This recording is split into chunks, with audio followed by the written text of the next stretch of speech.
Hello बच्चों, हिंदी व्याकरण पाठमाला में तुम सबों का स्वागत है। आओ आज व्यंजन संधि के विषय में बताते हैं। व्यंजन संधि के संधि विच्छेद करने पर हम कैसे शब्द को पकड़ेंगे कि ये व्यंजन संधि के उदाहरण है या व्यंजन संधि है। तो कहता है व्यंजन संधि की परिभाषा, किसी भी व्यंजन के बाद स्वर या व्यंजन आने पर जो परिवर्तन होता है उसे व्यंजन संधि कहते हैं। तो इसे हम इस परिभाषा को समझेंगे, उदाहरण से समझेंगे। जैसे जगदीश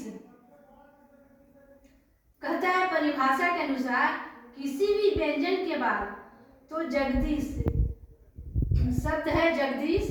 अब जगदीश का संधि विच्छेद करते हैं तो जगत प्लस ईश बराबर जगदीश। अब यहाँ पर व्यंजन के बाद का मतलब है, कहता है किसी व्यंजन के बाद, व्यंजन का मतलब है, व्यंजन के बाद का मतलब है कि अब यहाँ पर देखिए, जब हम संधि विच्छेद करते हैं तो पहला पद हुआ जगत, दूसरा पद हुआ ईश।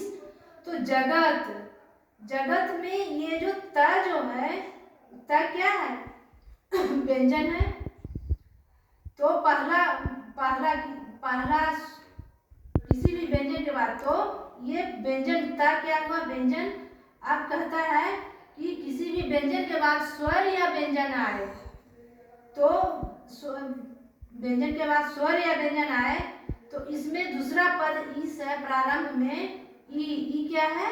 स्वर है। तो व्यंजन प्लस स्वर, त प्लस ई, पहला अंत हो गया त और प्रारंभ हो गया ई, त प्लस ई बराबर दी। त प्लस ई का मेल से परिवर्तन हो गया दी, शब्द बना जगदीश। फिर दूसरा एग्जाम्पल देखते हैं।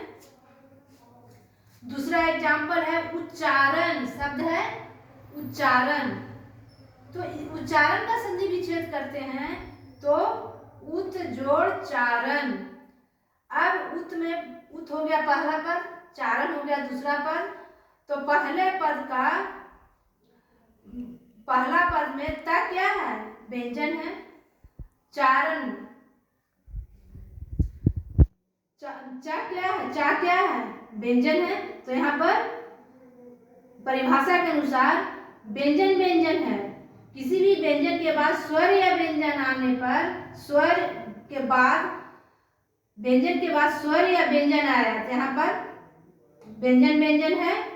आने पर जो परिवर्तन होता है उसे हम व्यंजन संधि कहते हैं। तो यहाँ पर व्यंजन मिल करके त प्लस चा बराबर चच्चा, त प्लस चा बराबर चच्चा बराबर उच्चा, चेंज होकर के उच्चारण शब्द बना।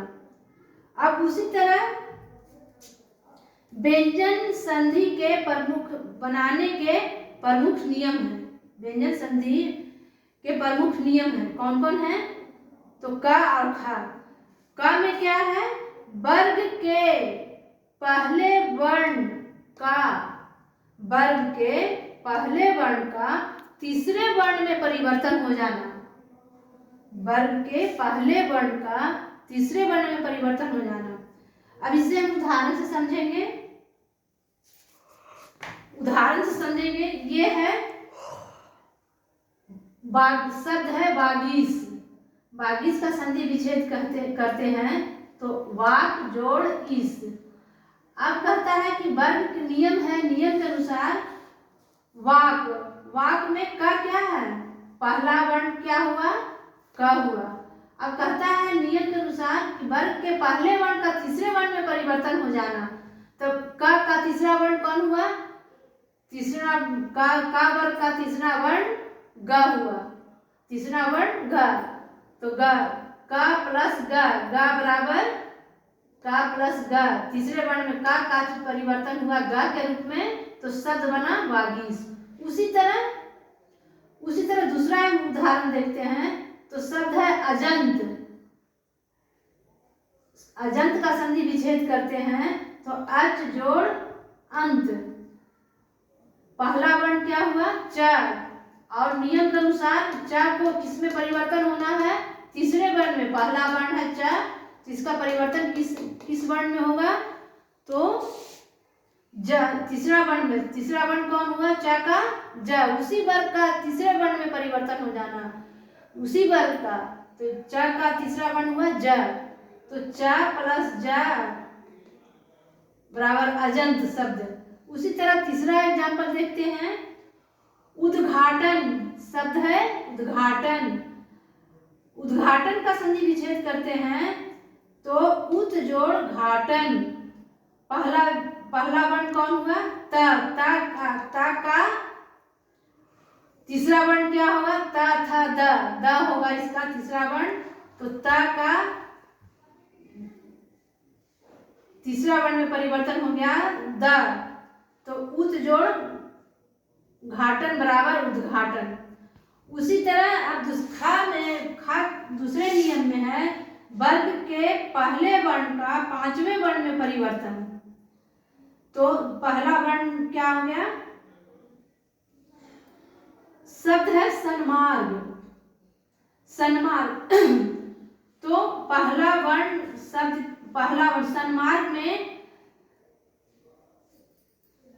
नियम के अनुसार कहता है कि वर्ग के पहले वर्ण का पांचवें वर्ण में परिवर्तन। वर्ग के पहले वर्ण के बाद न या मा होने पर पहला वर्ण अपने ही वर्ग के पांचवें वर्ण में परिवर्तन हो जाता है। अर्थात का अंग, च का ञ, ट का न, त का न, पा का मा में परिवर्तन हो जाएगा। तो नियम के अनुसार पहले वर्ण के बाद न या मा आए तो ना और मा का उस वर्ण का पांचवें वर्ण में परिवर्तन हो जाता है। तो न या मा आए तो पहला वर्ण के बाद क्या आया है? सन्मार्ग में ना आया है, तो न का पहला वर्ण क्या हुआ? त। न का पहला वर्ण हुआ त हुआ, तो सत जोड़ इसका संधि विच्छेद सत। नियम के अनुसार न का ता हो गया तो सत जोड़ मार्ग। उसी तरह वांग्मय